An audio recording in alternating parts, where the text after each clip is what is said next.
Itu sempat ada petikan komentar dari Alvin di salah satu podcast, dia bilang, "Bang, ini pada habis pemain-pemain Indonesia pada pulang semua." Ya, jadi pulang juga aja. Oh iya, saya lihat.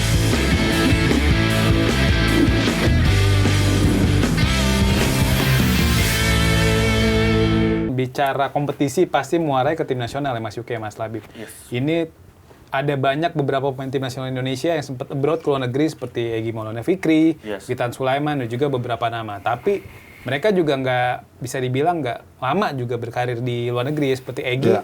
Paling dari 2018 sampai ke awal 2023 saat itu ya, balik ke Dewa United setelah berkarir di Lecce Gedang, terus juga di FK Senica juga di Trenčín kan. Begitu juga dengan Witan kan, dengan dari Serbia terus juga ke Trenčín juga ke Slovakia, akhirnya balik main di Indonesia, tepatnya ke Persija. Ini kalau Mas Yuke, Mas Labib melihat pemain-pemain Indonesia ini kenapa sih nggak lama berkarir di Eropa? Apa karena memang kalah saing atau memang homesick atau seperti apa, Mas Yuke? Ya, kalau kita mau track back ke belakang ya, dari pertama kali kita membuat ide mengirimkan pemain muda kita ke Eropa, itu kan sebenarnya udah dimulai di eranya Primavera ya. Iya, betul. Satu tim malah. TC di sana sampai 3 tahun malah bertanding, berkompetisi malah di sana gitu kan.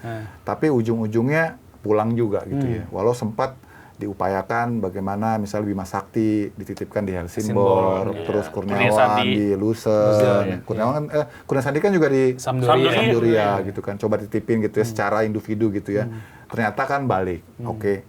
Orang masih penasaran nih, wah kayaknya mungkin lebih ke orangnya kali gitu ya, coba lagi proyeknya SAD Uruguay. Barretti itu abis Primavera ya?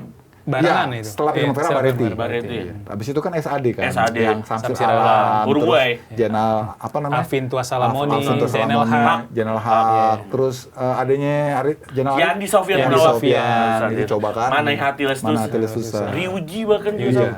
Terus udah gitu, udah selesai proyeknya, pemainnya coba dititipin juga ke Liga Belgia kan, kayak Manahati, terus Vise kan ya, terus termasuk Samsir ke Penarol. Termasuk yang di Sofyan juga kan sempet kan. Tapi pelan-pelan balik juga.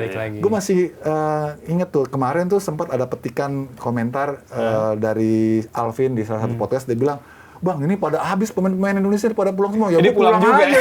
Oh iya, saya lihat itu. Wah, tinggal gue sendiri gitu kan. Kayak si Alvin itu salah satu pemain bagus ya. Di KFC dia tampil mulu, yang lain cuma cadangan. Cuma dia sendirian gitu kan. Akhirnya nggak punya teman. Gitu kan. Oke. Terus yang terkini Garuda Select, sama kan? Kita kirim juga satu regu lah istilahnya kan, pemain satu batalion gitu kan, bahkan 5 musim dicoba tuh. Bahkan yang terakhir kan sempat ada pemain yang memang sudah jadi unggulan bakal meledak nih, kayak Bagus Kavi dan Nico Alfrianto. Ya, terus Bagus titipkanlah ke Utrecht gitu kan. Terus selain Bagus juga ada Breden Aldama. Main juga tuh ya kan di Rijeka. Rijeka. Kan? Terus end up-nya apa? Pulang juga ke sini. Terus yang terbaru Marcelino kan? Terus kita lihat Marcelino kan seperti apa kan? Seki juga kan. Untuk dapat tempat itu di Eropa susah. Jadi kesimpulan gua, ketika kita mengirim pemain-pemain muda kita di usia yang sudah maksudnya bukan di usia yang prime lagi, karena di Eropa tuh prime-nya tuh bukan usia 16, usia 12 tahun. Berarti udah telat lah masuknya. Golden age tuh sebenarnya 12 tahun ke bawah. Jadi kalau mau lu kirim pemain-pemain kita bakal jadi, itu dari usia di bawah 12 tahun. Which is lu sekolah di sana, tinggal di sana, hidup di sana. Dengan kultur di sana. Jadi kalau lu baru kirim pemain itu usia 15, 16, terlambat, bro. Pasti dibalik lagi ke kita.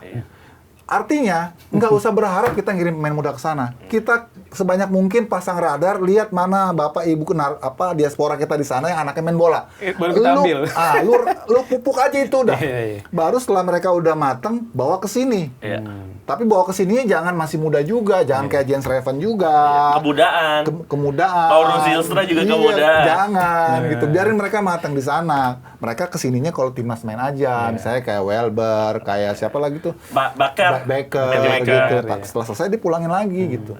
Kesimpulannya, kita nggak bisa ngirim pemain yang udah remaja ke Eropa dengan harapan mereka akan feedback ke sini memberikan prestasi saat mereka senior. Nggak bisa. Udah panjang lebar tuh gue jelasin tuh. Udah banyak contohnya dan fail. Termasuk pengiriman Marcelino juga sorry to say, ini pemain yang paling potensial. Kita punya lokal, kita punya wonderkid.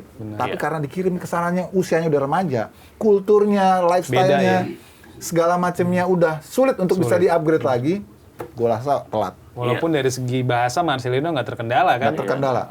Masalah bahasa sih, so far orang-orang Indonesia saat ini udah cukup baik bagus, bahasa Inggrisnya udah fluent. Tapi memang dalam rentan usia 8 sampai 12 tahun sebenarnya harusnya dikirim dari usia segitu. Tapi kan balik lagi, mereka udah tumbuh besarnya gizinya dari Indonesia. Itu yang membedakan. Tapi memang harus diakui, kayak contoh ya, pernah ngerasain saya musim dingin di Belanda. Mungkin 2 derajat. 3 hari saya pengen pulang itu ke Indonesia.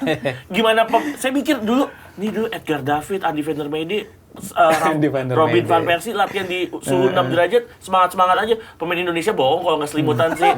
Ya itu kan bicara culture, bicara habit juga. Jadi kita bener memang jangan usia masih remaja, usia 15. Oke, kita hargain apresiasi usaha dari federasi atau pihak-pihak swasta kayak Garuda Select yang mengirimkan pemain. Bahkan juga kalau ingat Pemprov Aceh mengirimkan pemain ke Paraguay. Angkatannya Muhammad Saifuddin saat itu tuh tahun 2009 kalau tidak salah tuh. Dan gua rasa memang terlalu lama kalau harus mengirimkan pemain di usia 15-16 tahun baru ke luar negeri. Kalau mau dari kecil. Kalau lebih repot lagi ya pemain diaspora aja. Benar. Berarti sepakat sama Mas Yuke. Ya, banyak sepakat ya. Berarti benar ya, karena benar emang udah banyak contohnya gitu. Nah ini sebenarnya Mas Yuke, dalam pengetahuan Mas Yuke atau pengalaman Mas Yuke dalam mengelola pembinaan sepak bola usia muda, sebenarnya dari pemerintah Indonesia sendiri menyediakan beasiswa nggak sih buat para pemain muda ini untuk nantinya berkarir di Eropa? Karena kan kalau dari pendidikan kan jelasnya ada LPDP gitu. Nah untuk beasiswa sepak bola sendiri ada nggak sih yang dikhususkan dari pemerintah? Setahu gue sih nggak ada secara khusus ya, spesifik ya. Tapi bahwa ada kerjasama, ada istilahnya pelatihan lah ya, program pertukaran pelajar ataupun pertukaran pemain gitu ya. Itu ada, tapi itu sifatnya short course. Kayak gue masih inget tuh Iqbal Gwijangge itu sempat dibawa sama Kemenpora untuk dia belajar berlatih di Hungaria. Tapi itu untuk waktu yang singkat. Tiba-tiba udah main lagi di U17 gitu kan. Udah main sama Barito bahkan. Bukannya stay di sana, bukannya terus dibiayai di sana untuk kemudian mereka meniti karir, nggak ada sebenarnya itu. Jadi trial doang. Jadi kita belum sampai ke situ sih. Ya itu yang salah satu menyulitkan kita juga ya untuk berharap kepada pemerintah, karena kita tahu sendiri kan anggaran buat olahraga kan nomornya nomor sepatu, 34, 35 gitu. Gue 45 nomornya. Jadi susah gitu kalau untuk ngarepin itu. Jadi memang mestinya kita membangun sistem fundamental di tempat kita sendiri aja dulu. Itu tadinya Mas Yuke udah nyinggung tuh anggaran dari pemerintah untuk pembinaan sepak bola usia muda nggak besar gitu ya. Nah ini apakah itu jadi salah satu faktor utama yang bikin pembinaan sepak bola usia muda di Indonesia tidak se-advance negara-negara Eropa, Mas Yuke? Betul. Itu salah satunya ya, salah satu faktor. Karena itu ada lagi, Mas Yuke? Karena keterlibatan pemerintah di luar negeri ataupun di Eropa kan terhadap olahraga itu sangat besar. Ya. Bahkan mereka fokusnya sebenarnya bukan ke pembinaan anak-anaknya, tapi ke pelatihnya. Itu kayak di Jerman itu pelatihnya itu digratisin semua tuh, guru sekolah semua gratis tuh. Oh, jadi lisensi udah. Pendidikannya karena pelatih lah yang akan menciptakan pemain kan. Bahkan pelatih-pelatih APRO tuh banyak yang jadi pelatih-pelatih di SSB gitu. Di Jepang bahkan seperti itu Mas. Iya, Jepang apalagi karena udah luber pelatihnya, kebanyakan pelatih. Kalau kita kan nyari pelatih di SSB sedikit yang berlisensi. Banyakan yang mantan pemain. Itu juga yang menjadi kendala kita. Terus yang berikutnya juga gue kira harus dipikirkan juga untuk supaya long last kita punya pembinaan, kita punya talent nggak mudah redup, nggak mudah hilang. Kita bikin wadah kompetisi yang benar-benar memang menyesuaikan dengan kebutuhan tim nasional. Dalam konteks ini, gue pengen encourage federasi, kita kan selalu punya turnamen internasional U23 ya. Entah itu SEA Games, entah itu Asian Games, entah itu Piala Asia U23, benar nggak, Bib? Betul. Kenapa kita pemain timnas dari untuk kebutuhan turnamen ini kita ambil dari pemain-pemain yang bermain sedikit jam tandingnya itu di Liga 1.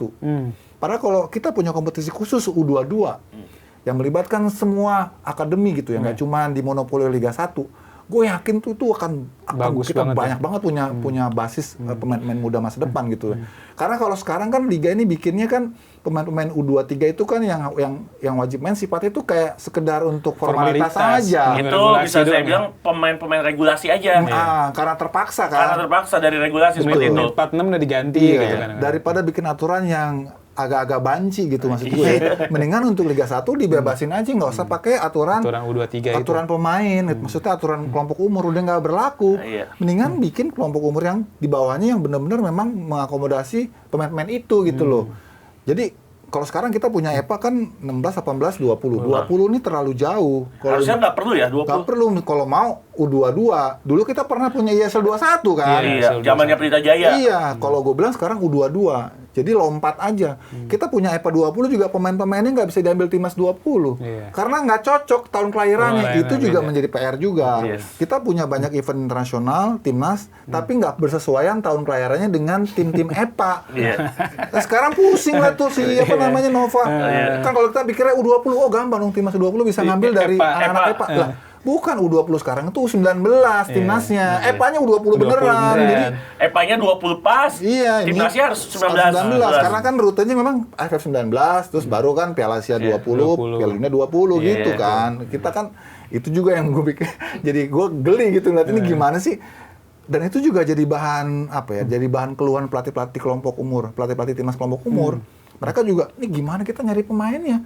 Orang tahun kelahirannya nggak cocok sama timnasnya. Nah itu yang harus disesuaikan juga. Tambah lagi itu tadi masukan gue, lu mesti tambahin lagi satu jenjang lagi. Kalau memang U20 mau dipertahankan, tambahin lagi satu lagi U22 kompetisi. Nah biarlah mereka matang di sini gitu loh. Jangan dikarbit main di Liga 1 karena cuman regulasi aja. Akhirnya itu kan juga mengganggu pelatih ya. Flow pelatih. Iya, gimana caranya ngatur gitu kan. Nah, itu yang gue kira harus dipikirin. Itu lebih urgent menurut gue buat masa depan dibanding lu fokus ngirim pemain-pemain muda kita ke Eropa. Harap-harap mereka bisa balik lebih matang. Yang ada flop. Yang ada malah pemain-pemain diaspora yang dari sana malah kesini. Udah banyak banget. Gimana Mas Wahid? Ya, kalau nambahin dari Mas Yuki kan kita tahu pemain-pemain yang sebenarnya bermain di U20 ini harus kita akuin malahan pelatih U19 terakhir mungkin kayak Coach Indra dulu bahkan nggak ngambil pemain dari EPA, ngambilnya pemain yang ada di klub. Karena nggak sinkron. Kesinambungannya nggak ada tuh, sinkronisasi nggak ada. Orang gue butuh pemain 19 tahun, lu ada pemain umur 20 tahun yang nggak boleh sama kompetisi. Jadinya pemain-pemain klub aja yang dibawa sama coach yang saat itu menjadi pelatih timnas U19 harusnya ada perbaikan. Kita menghargai Elite Pro Academy, harus kita akui semakin musim ada perbaikan. Bagaimana jumlah pertandingan juga semakin banyak ya. Tinggal bagaimana mungkin bicara regulasi, mungkin kedepannya pemainnya bukan U16 tapi U15, tapi juga ada U17 atau U19 juga. Jadi atau U19 plus beberapa pemain dari U21. Kalau perlu tim kayak di Premier itu kan tim reserve-nya itu kan U21 ya, masih di bawah 21 tahun. Jadi mendingan pemain-pemain tersebut main aja di under 21 tahun. Tapi kalau memang dibutuhkan main di tim pro, boleh karena statusnya adalah pemain dari akademi atau dari klub tersebut. Jadi banyaklah yang harus diperbaiki, tapi kita juga harus memberikan apresiasi juga dengan Elite Pro Academy. Mungkin yang namanya ada suatu project ya pasti ada kurang-kurangnya. Nah, kurang-kurangnya ini yang bisa kita perbaiki satu persatu. Karena sayang, Elite Pro Academy tuh udah banyak menghasilkan pemain-pemain di Super League. Sejauh ini banyak pemain yang tampil perform. Kalau kita lihat background-nya, jebolan Elite Pro Academy. Nggak usah di Super League, bahkan di Pegadaian Championship banyak juga. Artinya apa? Elite Pro Academy bisa jadi kawah candra di muka buat pemain-pemain tersebut. Tapi kan mereka juga berharap muaranya itu kan ke timnas. Pasti ada jalan menuju ke timnas. Banyak banget loh. Tapi apa yang dikatakan Bung Yuke menarik banget. Karena saya kenal sama pemain Persita U16. Karena tanggung, jadinya dia loncat ke usia 18. Karena usianya untuk main di bawah pas, bahkan ketuaan dikit, untuk main ke atas kejauhan. Ini satu pemain yang benar-benar akhirnya, oh ya ini Mas Yuki tadi ngomong, ini saya pernah kejadian langsung di lapangan nih, pemain Persita. Sayang banget gitu, maksudnya gue kedepannya ya mungkin diatur untuk regulasi usia saja sih.